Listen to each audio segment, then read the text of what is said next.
Broadcasting from the business capital of the world, this is the Podcast Business News Network. Welcome back, everybody. Have you ever thought about the products that you use every single day, from the toothpaste to the soaps to the cleaning products, all that around your house? Have you ever thought or been mindful of the fact that you could be harming you and your family with the chemicals that are in there? There's tons. And just putting it on your skin, even just soap, it can get into your system and you don't even know what's in that soap.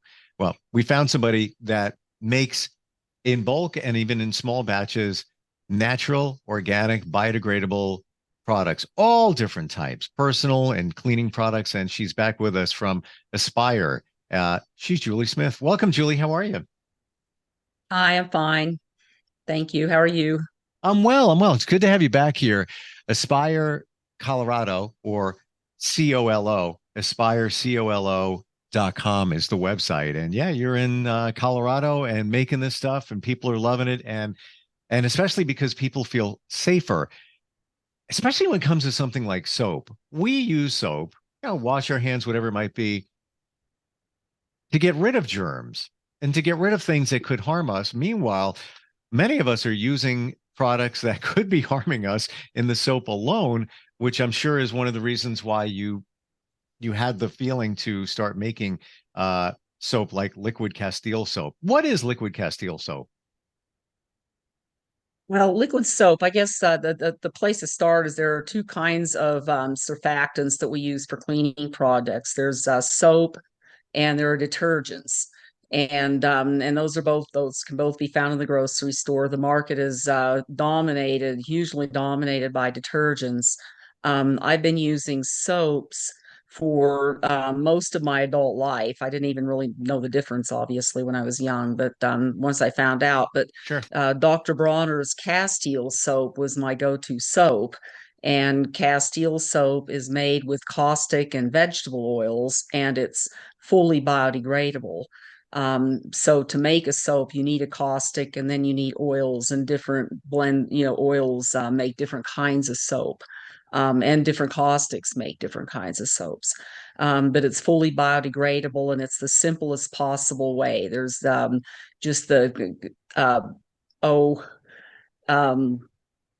I guess one theory is that ancient man discovered soap when lard or fat dripping from meat dripped into the fire and got on the caustic, or got on the ash, and ash happens to be very caustic. And then they noticed there was some foaming, and then it went from there. Hmm. But anyway, so but Dr. Bronner's was my go-to, and I liked it because I could get it refilled at the grocery store and use the same container. And I had shampoo that I could get refilled, and I used to shop at Whole Foods. I still do a little bit, but shop at Whole Foods for all that, because they had a really good bulk refill stations. And now they've gotten away from that, and they started getting away from that many years ago. And I lost patience with them, and that's when I started making my own soap.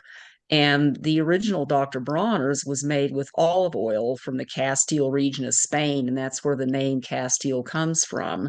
And I thought, surely there are some oils that are from closer that would have a lower carbon footprint of transportation that we could get, that would have similar oleic acid profiles to make soap with.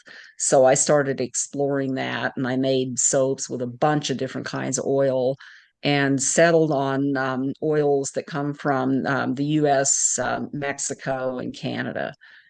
Hmm.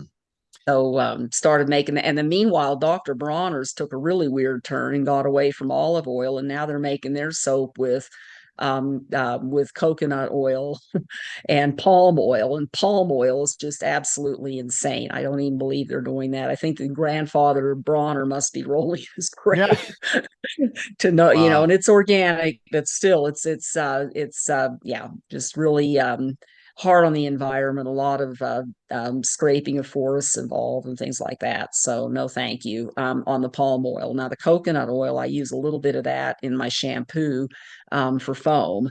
And if I can find a source in the U.S., then I'll definitely get it. But it's hard to find sources for coconut or or olive oil. So I just keep them kind of low in my products. They're not primary in the products. So I What use them is for what's the needed. I struggle with this and have for quite some time. Do you really need a shampoo? What is the difference? I'm a guy, I might use, I've used my regular hand soap and wash my hair and I'm good with it. Um, is there and I'm not saying that I'm doing the right thing, but I Uh-huh. feel it gets clean. Sometimes it's a little harsher than it needs to be. But your thoughts on that, Uh-huh. the difference between soap and shampoo. I'm making my soap or my shampoo. I guess for in your case, I would say that if you don't feel like you need a shampoo, you probably don't need a shampoo. You don't have very much hair. I mean, Okay. my son, one of my sons never uses shampoo.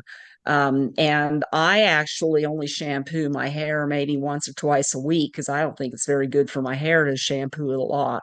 And I will say something for the bar soap. I used to have long, flowing hair. I just stopped letting it grow sometime when I was a teenager, stopped cutting it rather, and it just got really, really long.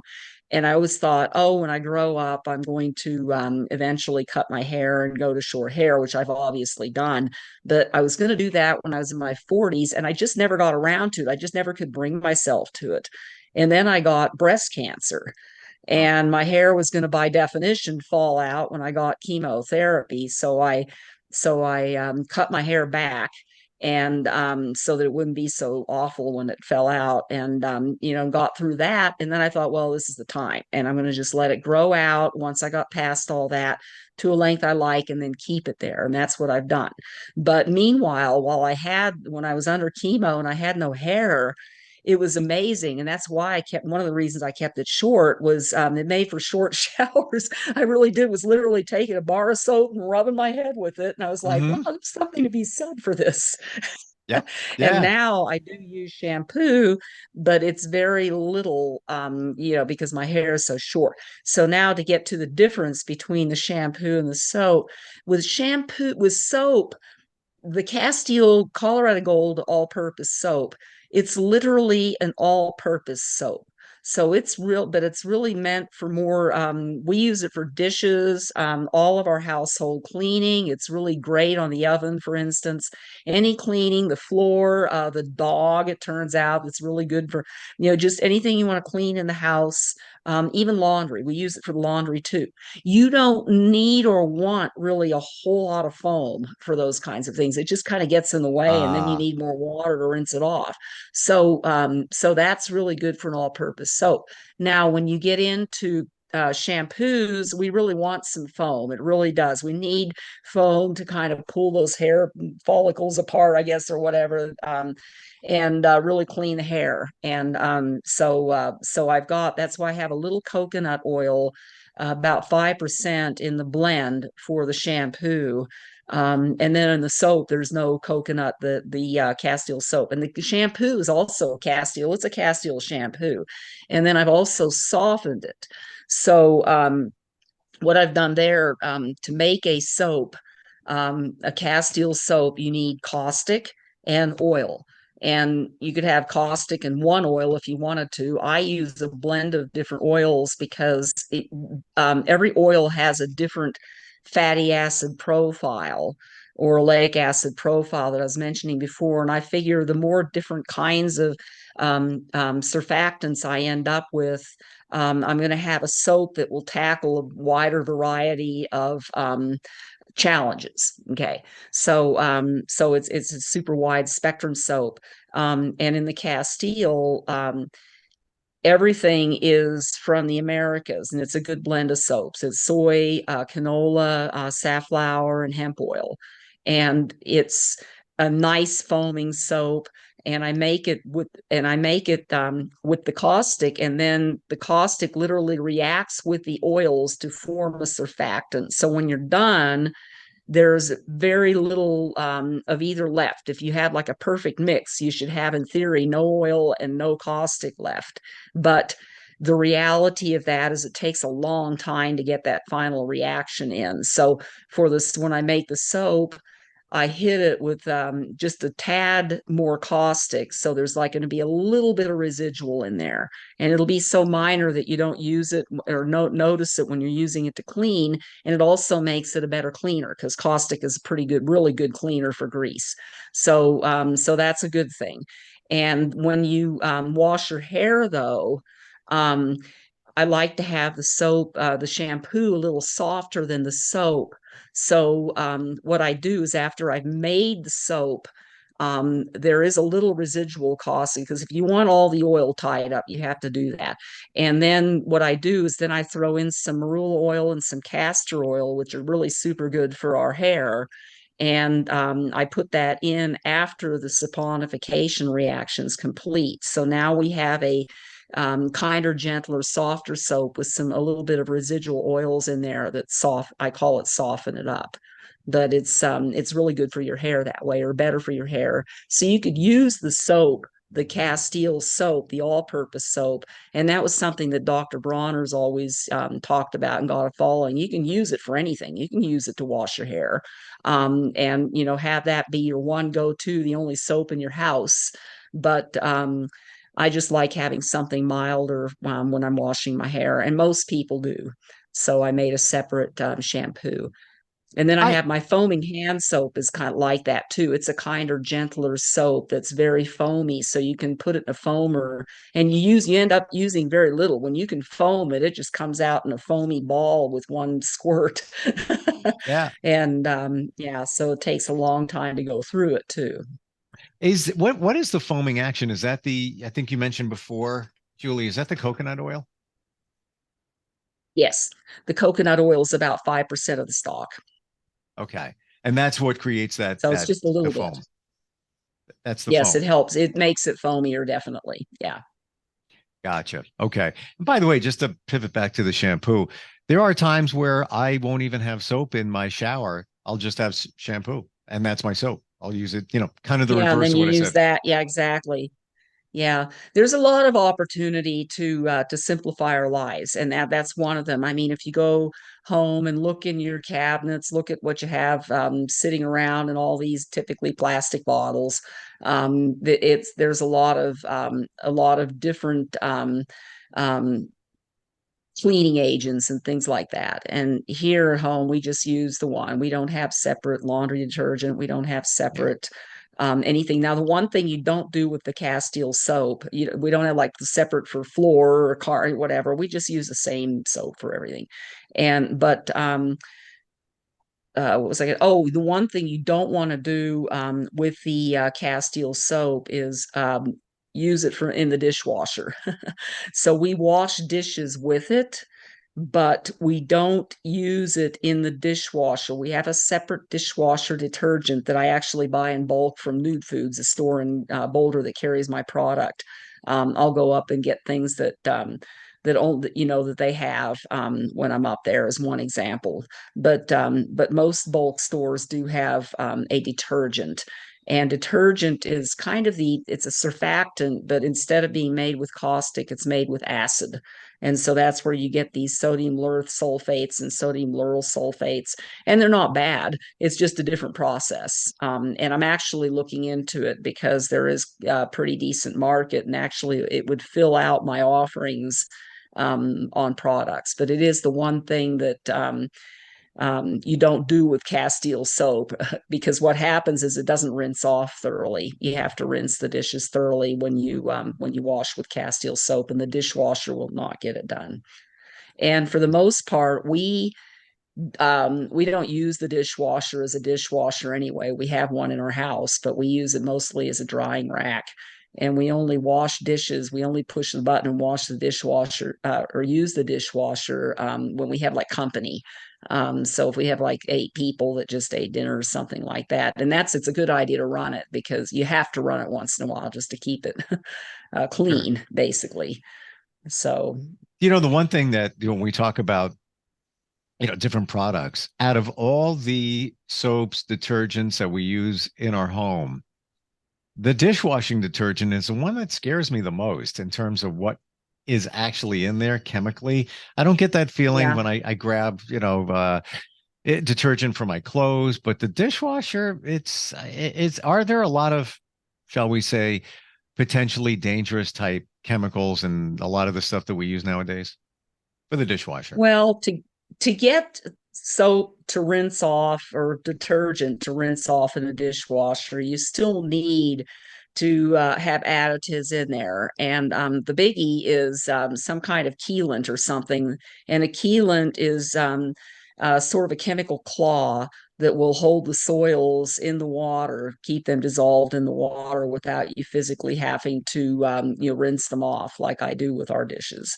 And the problem with that is then it goes down the drain, and it continues to be a chemical claw, and it holds all kinds of things like calcium, magnesium, things that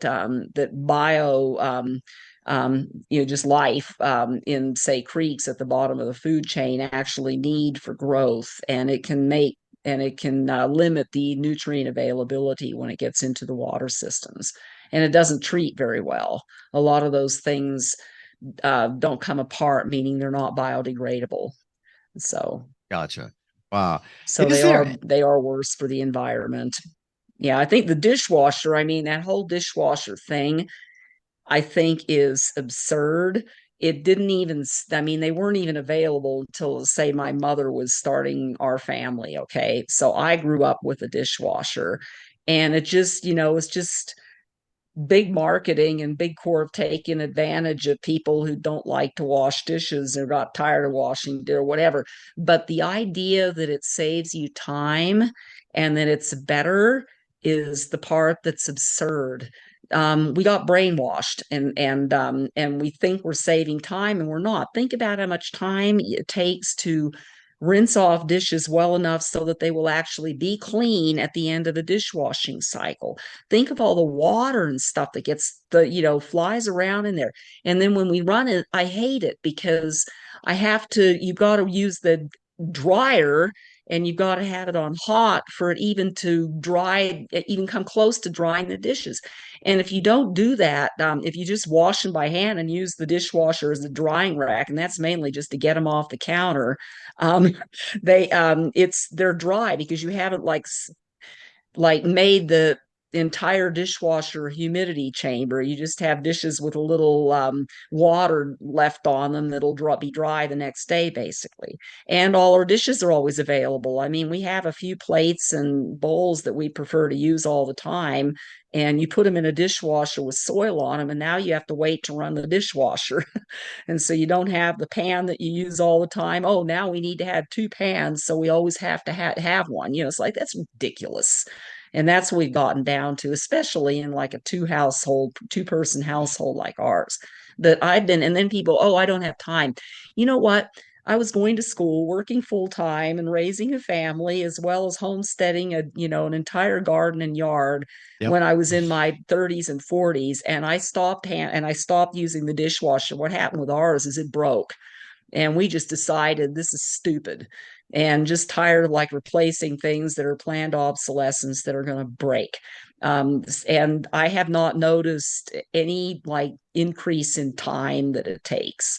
I think it's actually easier just to hand wash them and set them aside and then get them out of there when they're dry. I mean, seriously. I can't disagree with you. And you know what? It takes time to rinse off everything before you put it in there. You might as well take the extra 7 seconds, if that, and just completely clean it and put it off to the side. And look at the energy that's used with the dishwasher, aside from the water. Mm-hmm. You have to heat the water. So there's energy being there. You have the drying process. There's energy being used there. I think it's also the mindset that if you use a dishwasher, oh, it's going to sanitize it. That's what that's it. I was just going to say that. Oh my God. Oh, yeah. And I have people tell me that too. And it's like, think about all the heat that went into that. And I said, and I cannot name in the last 30 years that I've been hand washing dishes a single instance where I got sick from not sanitize. That's how brainwashed we become. Yes. It's like, it's all so complicated, and it definitely does not need to be. It's and that's even why to I that say point, it's absurd. the tap, my sink, the water gets really hot to the point where I can't even have my hand in there. So guess what? You could just fill up the bowl from dinner and put the utensils in there, put a little bit of That's what we your do. soap, and then put in some hot water if you want. Mix it around a little bit. Again, mine is really hot. I can't even put my hand under it for a split second. It gets that hot. Um, and then rinse it, and then you're good, and then Let me maybe say something else. Yeah, you just reminded me of another point. We wash all of our dishes cold. We do not use hot water to wash our dishes. We do not use I hot water to rinse our dishes. We don't need hot water to clean dishes. If you need hot water to clean dishes, that means that there's oil and grease on the dishes. And you know what?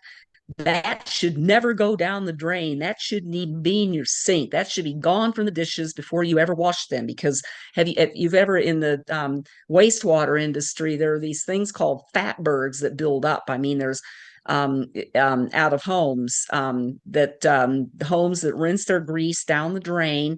They may go down the drain because you got hot water and detergent or something, forcing them to mix and go down the drain, because soap is very good at cleaning grease. But then what happens is eventually they get diluted and cold down someplace in the sewer system, and they build up.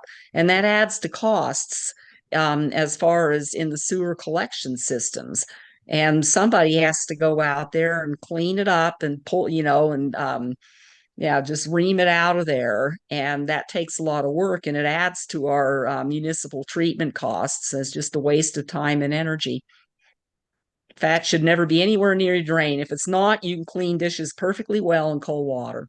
The only reason I brought up the hot water was to attack those who say that they're dishwashers for sanitation. Yes. That's all. No, you're right. No, you just reminded me. I think it's great that I just completely forgot about, I just wasn't Yeah, even thinking about that until you said that. And I was it's like, a, it's oh a yeah, because it's a huge plus. Because it's think about all of the energy to heat water that doesn't need to be heated. right. It's we've been brainwashed, and it's Yep. it's almost as if you feel like you're doing your family a disservice based on marketing by not putting it in the dishwasher because you're Yep. not keeping them safe. So you have to use this detergent. Oh, by the way, while you use it, it's going to get rid of all the spots on your glasses and everything else. By the way, it doesn't Yeah. always work. It's, again, it's just, it's just like ridiculous. Plus, by the way, my dishwasher's noisy. And it's like I can't even watch TV. It's like, oh my God, really? Hmm. And I don't have a lot of people in my house. I love your point of having the separate, bowl or pan because you got to make sure one is clean and one is not. I'll tell you, last summer, I put some stuff in my dishwasher, and my house is air conditioned too. I'm not kidding you. A couple of days later, maybe a day, I went back in to put more stuff in there. There was mold growing on my utensils and things. Like Oh, yeah, yeah, there you go. right. And Hmm. and I didn't want to run it until I had more utensils and things in there to save water and Yep. just electric, but whatever. Um, let's Hmm. talk about the products that you have. It's available online, right? Yes. Okay. And Yeah. it's all the soaps and everything. Tell us about that. If somebody really wants to Hmm. make a conscious effort for their family, themselves, and the environment, they just go to your website, they can order from there. Yes. Yes. And we have a variety of containers. I'm even about to put on, we have the plastic 16-ounce bottle, which is intended for reuse, but is recyclable if it's not. It's just PET, same as like a water bottle. And then we have glass bottles. And then we have jugs in either plastic or glass, and they're intended for shipping, for like half gallon or a gallon size, to ship it out. And then refill your kind of use container, which would be the 16 ounce. And then we're about to add aluminum bottles. We got some feedback. We have our products in a store called Lucky's, two stores here in Colorado. There's one in Fort Collins and there's one in Boulder. And the one in Boulder got feedback that people were hesitant to buy the glass. They didn't want to buy plastic, and they were hesitant to buy glass for shampoo because they were worried about dropping it. And I've had Mm. people tell me that too. Okay, and that's fair. So I'm adding an aluminum bottle to fill that gap, so that they have another choice that's not plastic. Hmm. So Interesting. but you can refill those, and then you can take like a gallon, if you ordered like a gallon of soap, we could send that out, and then you pay for the gallon the first time, because those containers cost. I mean, when I buy a gallon glass jug, it costs me $6 for the glass or for the jug, and then $6 to ship it. Now, if you send it back, and so that of course is incorporated into my cost. But if you use it all up and send it back, now you have to pay maybe $6 to send it back, and I'll fill it out and ship it back to you, and you'll only pay for the bulk product itself, the 8 pounds of soap that went in there. Gotcha. So, which is gonna last you a long time too. That's the other part of it. When you buy it in bulk. Oh yeah.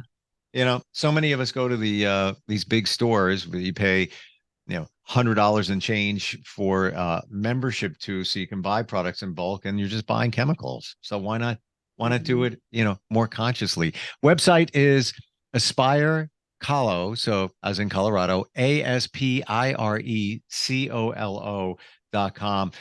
A lot of great information and resources on the website, and so many great products. And start helping our environment and your family. Buy safe. Julie, thank you so much for being here and all the details on everything we talked about.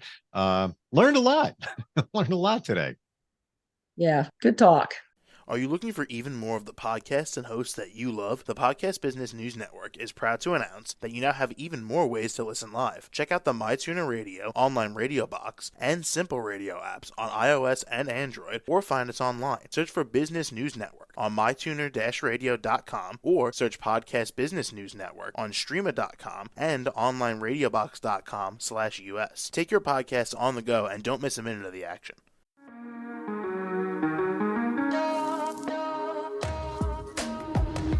Broadcasting from the business capital of the world, this is the Podcast Business News Network.